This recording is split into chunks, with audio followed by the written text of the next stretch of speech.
So for today's video vlog nga mga kalpa, no, i-update ko nga lang pala kayo sa binibuild nating motor na Honda TMX 155 Malaysian build. Ayan. So bali dinedrain natin yung langis na nilagay natin nun. So panglinis lang din ito sa makina mga kalpa. Ayan. Tapos ayaw kasi gumana nung kanya rito. Anong tawag dito, bar? Sa may change pedal nya, no? So kaya binubuksan natin yung side cover ng makina para malagay natin yung original na change pedal. Ayan, pinagbibilihan na rin natin ng mga original parts tsaka mga accessories. Tapos pumunta tayo sa RB Mendoza Muffler sa Salapungan, Tarlac. So bumili pala tayo ng super open pipe na Ayon. Ayan, nasa 83 yata yung diameter na to, o 86. Ayan, ganyan siya kalaki mga kalpa, oh. Grabe, pang New Year talaga to. Napaka solid. Ayan, naka 10 cuts na rin, high mount. Ayan, buksan mo nga to, King. Tanggalin mo sa plastic, pakita natin. Lalapag sana tayo ngayon, kaso hindi na kinaya ng oras, tsaka naubos na rin kasi yung budget natin. So ngayon pa lang dumating din yung mga ibang piyesang pinagbibili natin. So ito yung Ayon, pang wasakan na talaga siya, oh. Talagang pang New Year. Ayan.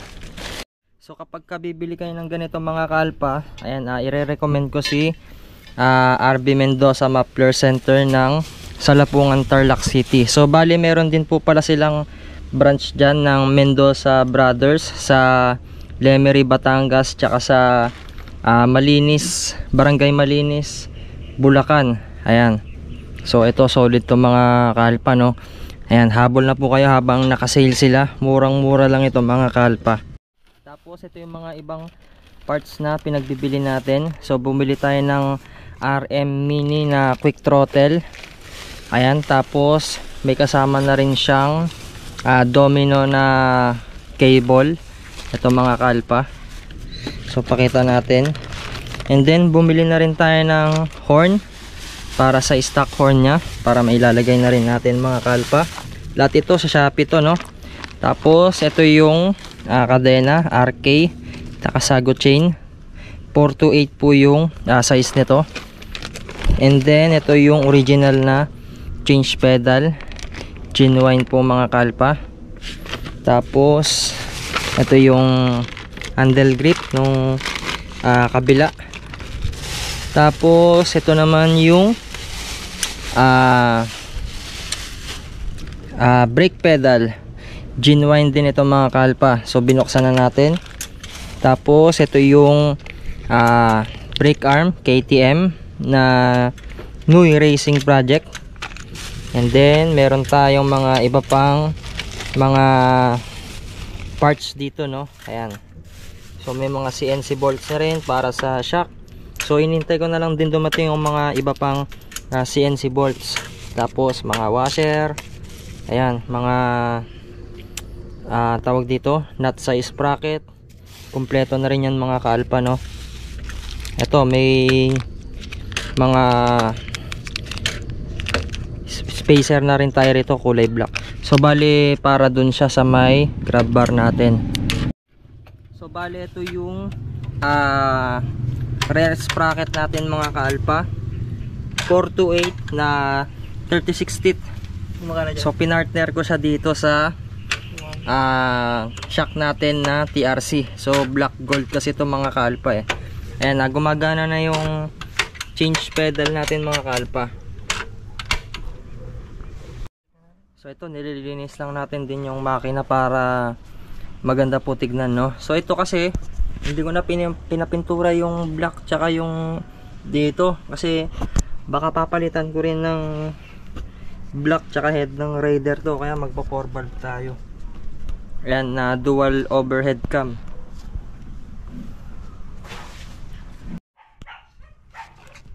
Kumalat yung langis na, madudumi, no. Sinangala sa baba. Sa January lalapag ko na to mga kalpa. Malapit na. 80% na siya, oh. So pagka nalagay pa natin itong mga to, 90% na. Kasi yung 10% sa mga CNC bolts na lang eh, tsaka sa wiring. So nihintay ko na lang din pala dumating yung pitch bike na version 1. So hindi siya programmable, naubos yung pang programmable na pang KLX 150. So mahal kasi yung version 3 na pang XRM, nasa 7,000 siya. Yung pang budget meal lang yung binili natin para puputok-putok. Dati kasi nililista ko yung gastos ko dito, ngayon hindi ko na nililista. Sumasakit yung ulo ko. Tapos pag sasabihin mo yung gastos mo, hindi sila maniniwala eh. Kaya yung mga nakakalam na lang yung malalaman nila yung tunay na presyo. So ito, ikakabit na natin yung RM Mini Quick Throttle.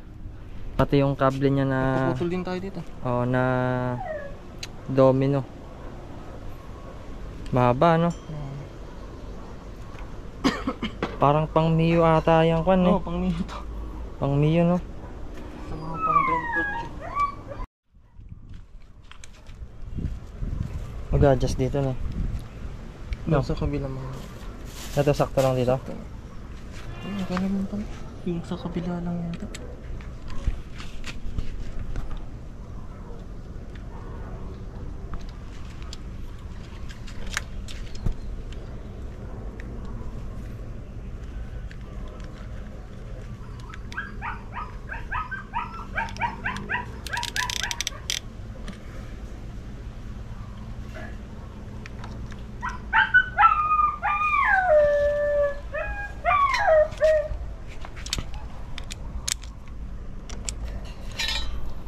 Ganda rin no?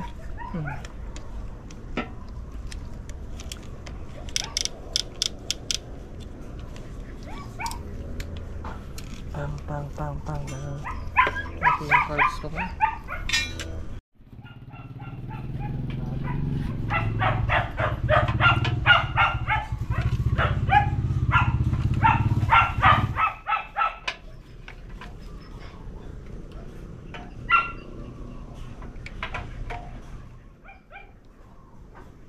Diyan na talaga pwesto niyan.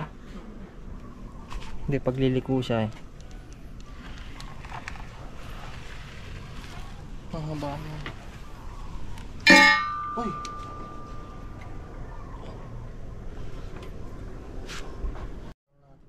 Pero yan, Medyo dyan malayo na lang no? Oo. Itong switch na lang. Lalagay natin dito. Itong switch na lang. Ito okay sana dito. Ito sa kabila.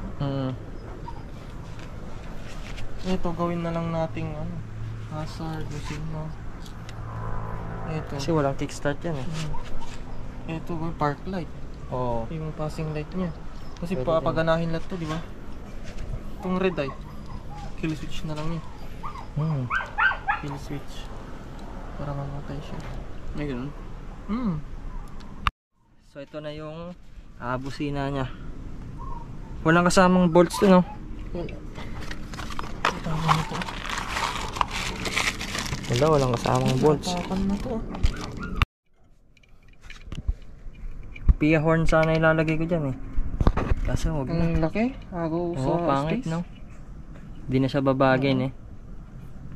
Pangit tignan.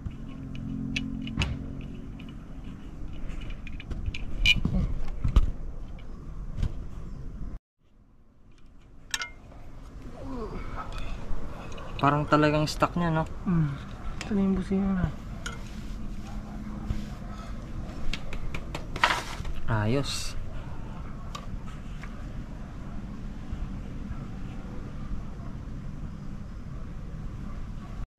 So ito, nalinis na rin natin yung loob niya. So ilalagay na natin yung change pedal.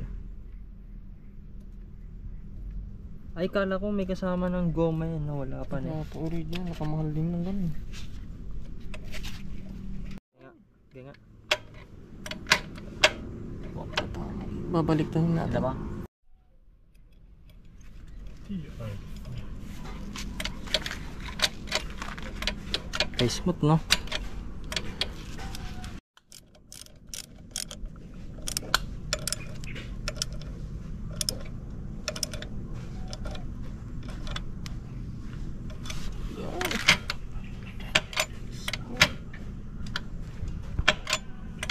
Ayos. So ito ilalagay na rin natin yung Takasago fuel cock. Okay, buksan mo, King.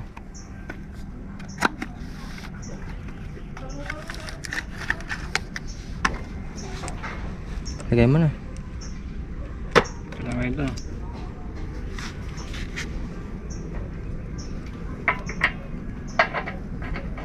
Hindi mo na ilalagay ito? Nilalagay yata yun eh. Ito mo. Ilalagay yata ito. Paano papasok yung gas? Hindi, filter niya to eh. Pwede ba yan? Okay.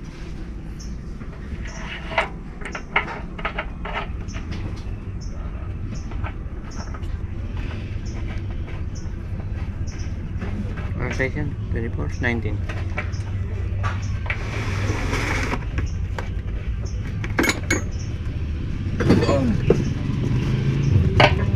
Hindi, 21. So dito nga mga kalpa, papalitan din natin ng black na hang spacer dito sa grab bar nya, no. So ayoko kasi ng stock, palitan na natin siya. Okay, tanggalin mo na, King. Kaya lang, tanggalin ko lang to. Dumikit siya sa pintura, no.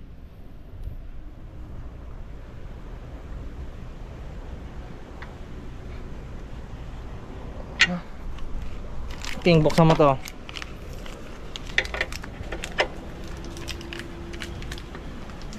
Ito.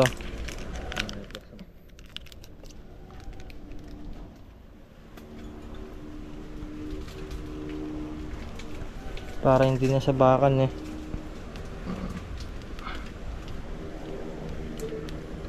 Naghanap ako ng red, walang red eh. Yun. Sabahan natin. King, lagyan mo na.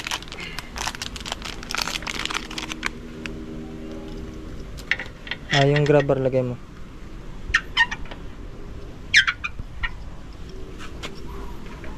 Hindi lang yung signal light. Sige. Siya wala. Sige. Sige, ikuan mo lang. Pasok mo na lang din. Hindi ko.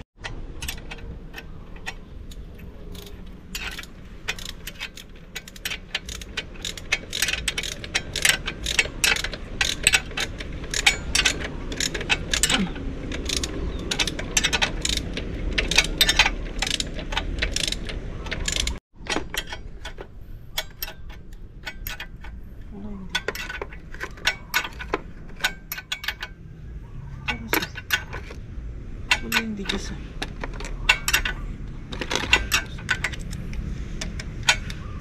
Okay na.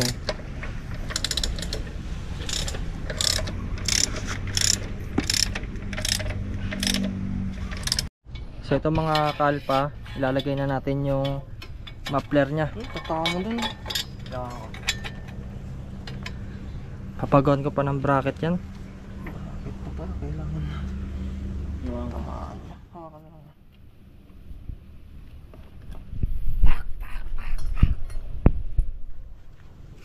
So,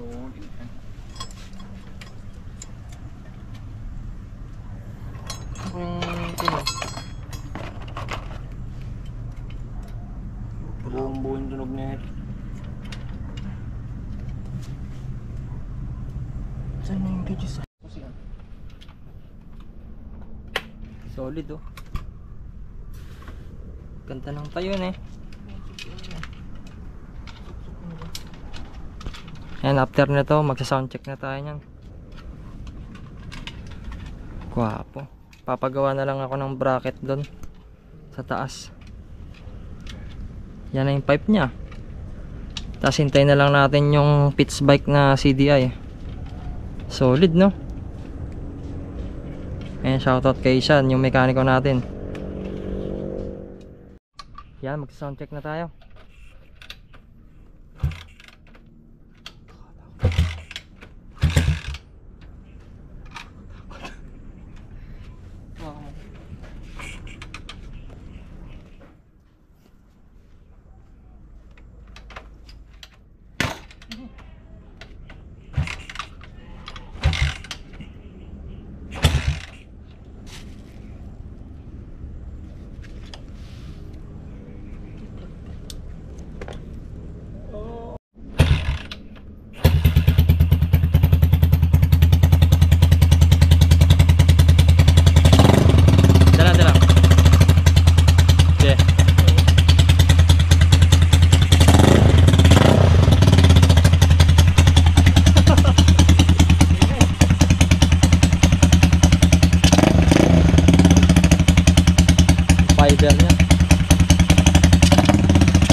Papayos ko tong kanya rito para hindi tumatama rito, no? Ano? Sad siya.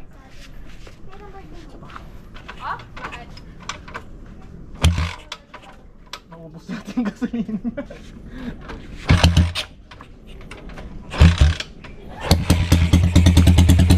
Okay, ganyan lang.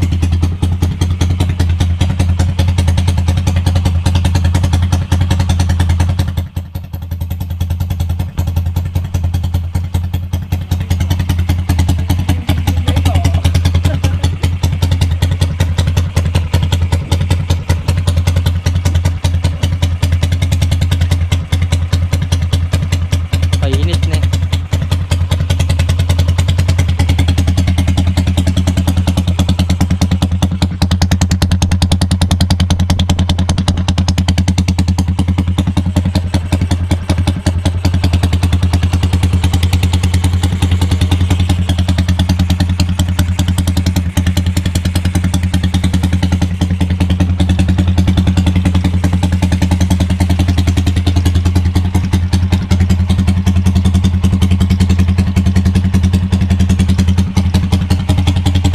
Painitin mo natin, no?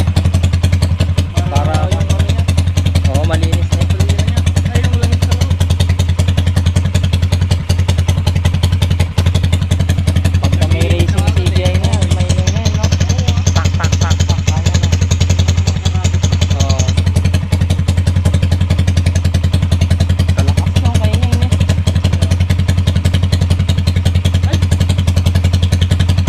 Wala natin na paikpitan. Ano yan? Hindi mo pala paikpitan.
Ito bracket, no? Hindi, nakakon pa. Papaganyan ko na lang to.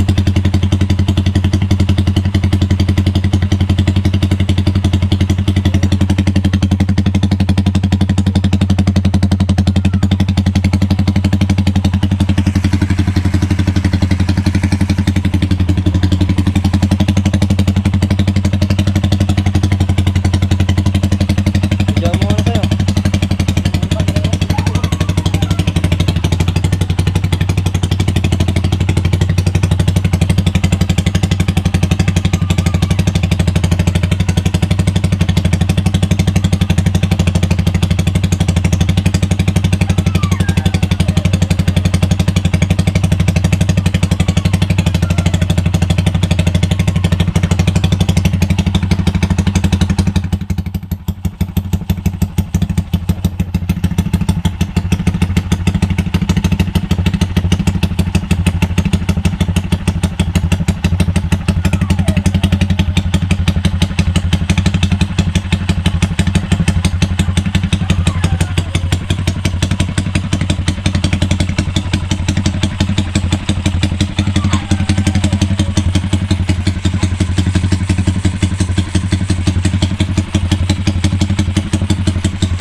So yun nga mga kalpa, no, may mga konti lang tayong inayos dito.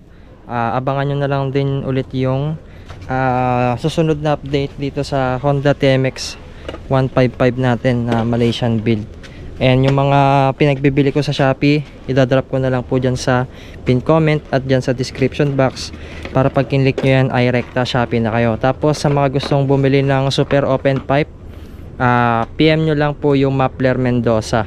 And 3 po yung branches nila sa Salapungan Tarlac, Lemery Batangas, tsaka sa Maasim Bulacan. Ayan, so shoutout kay Boss Roel Mendoza. Thank you po. I know gold is not enough.